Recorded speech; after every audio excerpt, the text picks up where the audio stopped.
There are about a million gazillion WordPress plugins out there, so where do you start? Hi, I'm Chris Asher from Oink Digital, and if you want to get more out of digital media, whether it's with your website, podcast, videos, YouTube, you've come to the right place. Hit subscribe and let's get started.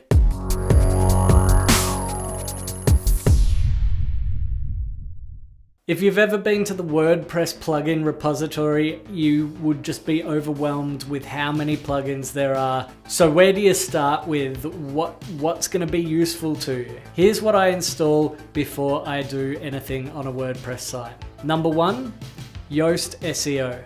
Yoast SEO helps you optimize your pages and posts for keywords.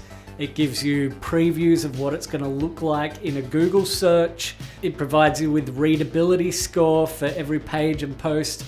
And it does a lot of technical stuff that search engines like that don't come straight out of the WordPress box. So just by installing it, you're already making your website more search engine optimized. Number two, advanced custom fields.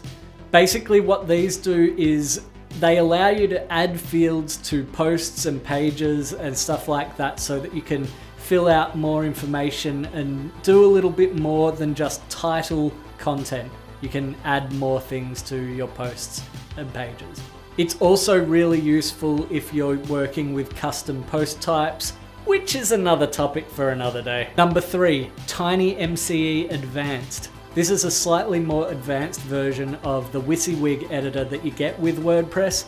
It adds more options, a few more features, and one of my favorite things is that it's an easy way to import custom formats from an editor CSS file. So if you have certain classes that display in a certain way on the front end, you can make that reflect in the back end a lot easier.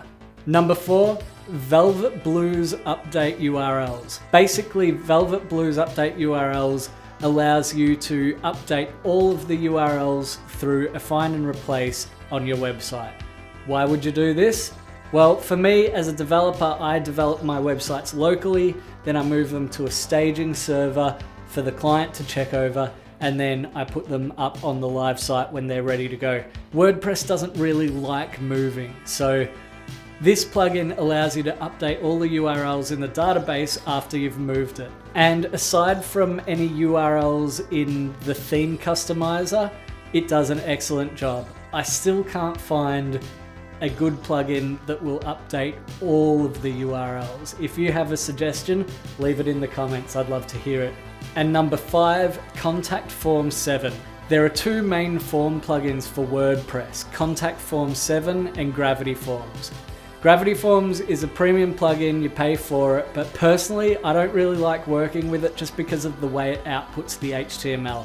I find that I've got more control over the form using Contact Form 7, but with a few additional plugins to Contact Form 7, I find that you can get some really good functionality out of it as well. So along with Contact Form 7, I installed the Honeypot plugin, which adds anti-spam functionality to the forms. CFDB7, which basically allows you to store all of your submissions in a database and review them just like you would in Gravity Forms.